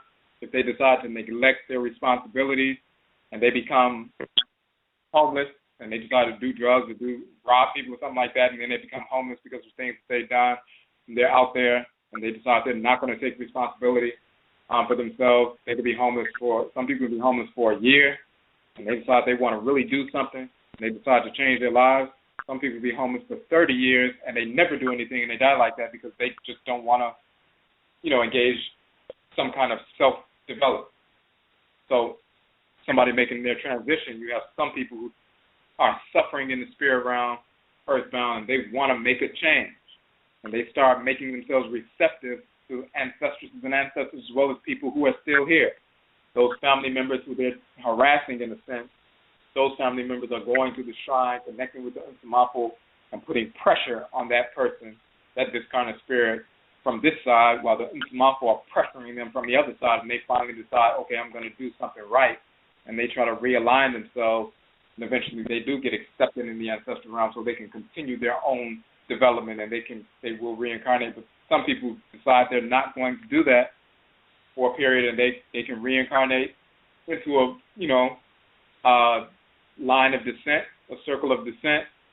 Very often it's as we said earlier, in a circle of descent that's kind of weak and vulnerable in the lower vibrational frequency like the one that they are on, and they live that kind of lifestyle. And if they don't do something, follow their own craft, their inclinations, natural inclinations, while they're growing up and developing and getting into manhood and womanhood and adulthood and old age and so forth, then they would transition and go through the same thing, and that can happen over the course of a few hundred years. It can happen over the course of 1,000 years. It depends on the person and what they're going to do themselves. But they're not just going to get a clean slate because they died and reincarnated into a new body. They're the same person. So until they make the change themselves, they're the same person they were here, the same spirit that made that transition. And when they return, they're the same spirit, because unless they change something when they were in the ancestral realm, they're not going to all of a sudden, as soon as they hit a new physical body and invest their spirit in a new physical body, they transform into a harmonious individual. They're the same spirit that has the same issues. Their heart is the repository of all their experiences, and if they hadn't equilibrated their heart, they still have that same heavy heart, spiritual heart, when they reincarnate. So it always goes back to, we are responsible for our own development, and we get direction and assistance from the NHOMA Nsomapo, and we get empowered by the Abosom, the Orisha, the Vodou, and so forth. But we do have to take that guidance from the Nsomapo, that empowerment from the deities, the Abosom, and utilize it to execute our function. If we don't take that responsibility, we'll stay in a negative state, spiritually, discarnate-wise, as well as incarnate. And the last question, in regards to most of our people that's taking practice of what they call dissexuality, homosexuality. I'm noticing now a trend that most of them that have transitioned at a much more early age, that somewhere down the line, some of them were heavily engaged in these. Is this a result of, I'm not sure if the ancestors really taking some form of retribution because they decide not only not to deal with order, but also engage in something that is repulsive? It is that. You'll also see very often, you don't see a whole lot of really old dissexuals in the black community. You don't see a whole lot of old lesbians or old faggots walking around. That's kind of rare. They usually die early. It's not because of the, so-called AIDS or whatever. The Nsamanfo that are connected to them create that kind of pressure where they end up, whether it's pressure, stress on the body, stress on the lungs, stress on the kidneys, stress on whatever, they end up dying earlier than the average person. And then even our people here, we repel them, reject them, and so forth, and they start to become isolated, and that isolation creates that kind of pressure, and then it forces them into a situation where they end up dying early. Now, the whites and offspring understand that, so they're always trying to increase the quote-unquote acceptance of that perversity, these dykes, lesbians, homos, faggots, or whatever, trying to promote that perversity through, quote-unquote same-sex marriage, which is, perversity, sexual deviance. They're promoting that because they want them to live as long as possible. They want them to be more free. They don't want them to have all that pressure coming from the ancestral realm and from here. They want them to be accepted so that they don't have that kind of pressure, so they can continue to live and flourish and so forth, and to spread that deviance to as many of our people as possible. But at the same time that they're trying to expand that acceptance, now they've created that kind of backlash where people are now outwardly confronting, condemning, and wanting to eradicate the behavior and the people. So you have different movements growing up. Of course, we talk about our Kokobo movement, proving that dissexuality, homosexuality never existed, was never accepted, and is never accepted by the Abosom. The Nsamanfo was never accepted in ancient Kemet, not any culture on the continent. The Negroes and the perverse crackers try to lie and say it was, but we prove, of course, that it never was and never is and never will be. But then we also show that it can be eradicated through ancestral religion, because the vast majority of our people, 90+%, who got involved in that perverse behavior was through child molestation, rape, torture, and so forth. They have these negative, discarnate spirits whispering to them, trying to influence them from the time they're children all the way through adults, towards the same sex and away from the opposite sex. So when you engage in ritual practice, communicate with your direct ancestors and ancestors, you repel those perverse spirits, as well as clean out that pollution that has been registered within the spiritual heart. Get that perversity out that was imposed upon you so that you can function naturally and repel that nonsense and repel these perverse spirits who would never, these were never your desires in the first place. So through ancestral religion, dissexuality, homosexuality can be eradicated, cured, eradicated. And that's what the whites and offspring never wanted us to get to. But of course, we're already here. And that's part of that movement as well. So, yes, on one hand, they're trying to sustain them through acceptance. On the other hand, coming up just as fast and much faster is this movement against all expressions of dissexuality, an organic, of course, movement coming up out of the people. So it's going to be crushed. We're going to destroy their little movement of homosexual, dissexual perversity. They can have it for their own people, so they can destroy their people at a greater, rate, which is good, and it'll create a clear contrast separating our people from them. So the more they promote it, the more there's that clear distinction between us and them, and our people recoil from them, the more they learn about who they really are and their agenda, and that's good for us. And one thing, I see an article you posted called Yanika Ma'at, the Dual Hall of Ma'at. Is that just the only article that is a separate publication that goes in between? That's the Isek Ma'ati, the Dual Hall of Ma'at. That's a separate publication. It's going to be included in the upcoming book. We wanted to put it out just to make sure we got the information out as soon as possible. And then we did a broadcast where we dissected and examined the entire piece, but it will be part of an upcoming publication. All right. Thank you again. Medase, Kwesi, Brock, Akhan. Okay. Medase, we appreciate the call. Okay. All right. So we're going to end it here. Medase, we thank you for tuning in to the broadcast. Again, if you'd like to support the work we're doing, please go to our publications page, the NHOMA page on our website for the 17 books that we're publishing.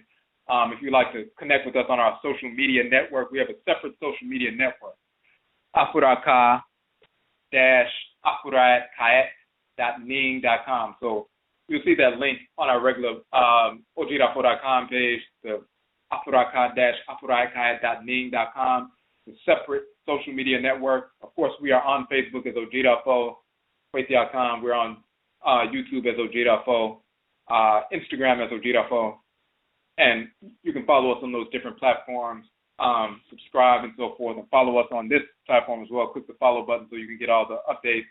But we also have our separate social media network, Afuraitkaini Nanasom Ntontan, which is Ancestral Religion Network. We need to have something separate. Of course, Facebook will shut down pages whenever they feel like it. They do all kinds of things and restrict posts and everything else. We need to have something that we control ourselves. So this is what we have. It's a separate network that we pay for, private.